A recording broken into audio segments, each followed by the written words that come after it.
إن أولياء الله لا خوف عليهم ولا هم يحزنون الذين آمنوا وكانوا يتقون صدق الله مولانا العظيم وصدق رسوله النبي الأمين الكريم ونحن على ذلك لمن الشاهدين والشاكرين والحمد لله رب العالمين. یہ دل یہ جگر ہے، یہ آنکھیں یہ سر ہے. یہ دل یہ جگر ہے، یہ آنکھیں یہ سر ہے، جہاں چاہو رکھو قدم غوث اعظم. درود پاک پڑھیں.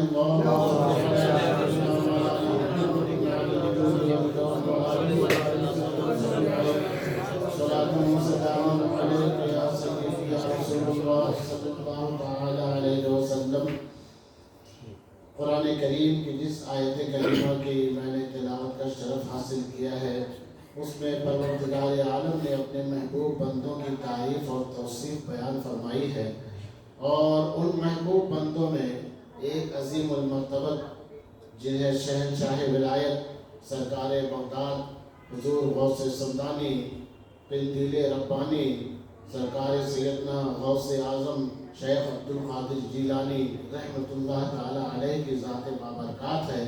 اور اس محفل میلاد پاک میں خصوصیت کے ساتھ حضور سرکار غوث اعظم رضی اللہ تعالی عنہ کا ذکر خیر ہو رہا ہے، اور آپ کے نانا جان نبی صلی اللہ تعالی علیہ وسلم کا ذکر خیر ہو رہا ہے. اور اشعار میں آپ نے وہ تمام چیزیں بیان جو سماعت کر لی جو تقریروں میں سماعت کرتے ہیں. غوث اعظم کے بہت ساری کرامتوں کا ذکر جناب حافظ عبدالمبین صاحب نازش رانچوی نے اپنے اشعار میں بیان کر دیے ہیں، اور ہمارے حافظ نسیم صاحب نے بھی بڑے اچھے اشعار پیش کیے ہیں. اور اس مختصر سے وقت میں اس وقت کیا کہوں، بس حضور غوث اعظم کا ذکر ہے. یوسف کے خریداروں میں میرا نام بھی شامل ہو گیا ہے. تو حضور سرکار بغداد رضی اللہ تعالی عنہ کا یہ شعر، نظر تو الی بلاد اللہ جمعا کخردلۃ علی حکم اتصالی. سرکار بغداد رضی اللہ تعالی عنہ نے بیان فرمایا کہ میں اللہ کے تمام شہروں کو اس طرح سے دیکھتا ہوں جیسے تم اپنے ہاتھ کے ہتھیلی پر رائی کا دانہ دیکھتے ہو. اب ذرا سنیں کہ حضور غوث اعظم رضی اللہ تعالی عنہ کا یہ قول صرف زبانی خرچ نہیں، حقیقتی حال پر مبنی ہے. دیکھیے، ایک زمانہ گزر گیا حضور غوث پاک کو یہ بیان کرتے ہوئے.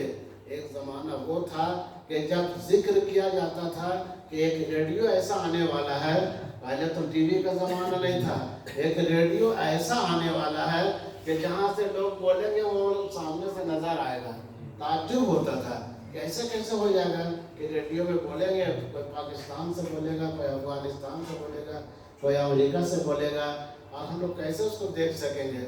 لیکن زمانہ ترقی اس قدر کر گیا کہ وہ بات سامنے آ گئی کہ بولنے والا کہاں سے بولتا ہے، اور آج ہم اپنے گھروں میں بیٹھ کے اسے دیکھتے ہیں. تو بہت ترقی کرنے کے بعد دنیا یہاں تک پہنچی ہے، جب سائنس ترقی پذیر ہو گئی، جب علم ترقی پذیر ہو گیا. لیکن وہ دور غوث اعظم رضی اللہ تعالی عنہ کا تھا جب علم اتنا ترقی نہیں کیا تھا، سائنس اور ٹیکنالوجی اتنا ترقی نہیں کی تھی. تب حضور غوث اعظم رضی اللہ تعالی عنہ نے فرمایا تھا کہ میں اللہ کے شہروں کو یعنی دنیا کو اس طرح سے دیکھتا ہوں جیسے تم اپنے ہاتھ کے ہتھیلی پر رائی کا دانہ دیکھتے ہو. تو یہ جب حضور غوث اعظم رضی اللہ تعالی عنہ نے یہ فرمایا ہے تو اس یقین کو اپنے نظر میں رکھتے ہوئے کہ وہ پوری کائنات کو اس طرح سے دیکھ سکتے ہیں، ان کے نظروں میں کوئی حجاب نہیں ہے، ان کے نظروں میں کوئی پردہ نہیں ہے، کوئی چیز حائل نہیں ہے. جب یہ تصور ایک عاشق غوث کے ذہن میں آ جائے اور غوث اعظم رضی اللہ تعالیٰ عنہ کے چاہنے والوں کے دل میں اگر آ جائے تو یقیناً یہاں بیٹھنے والا اس تصور کو اور غوث اعظم رضی اللہ تعالیٰ عنہ کے اس قول کو سامنے رکھتے ہوئے ضرور یہ سوچے کہ غوث اعظم ہمیں دیکھ رہے ہیں، غوث اعظم کی نظر میں ہم ہیں. یہ شان ہے سرکار غوث اعظم رضی اللہ تعالیٰ عنہ کی. اور حضور غوث اعظم رضی اللہ تعالیٰ عنہ نے اپنے قصیدہ میں جو کچھ بیان کیا اس کا خلاصہ یہ ہے کہ سرکار بغداد رضی اللہ تعالیٰ عنہ نے ارشاد فرمایا کہ سال اس وقت تک نہیں آتا ہے جب تک میری بارگاہ میں آ کر سلامی نہیں پیش کرتا ہے.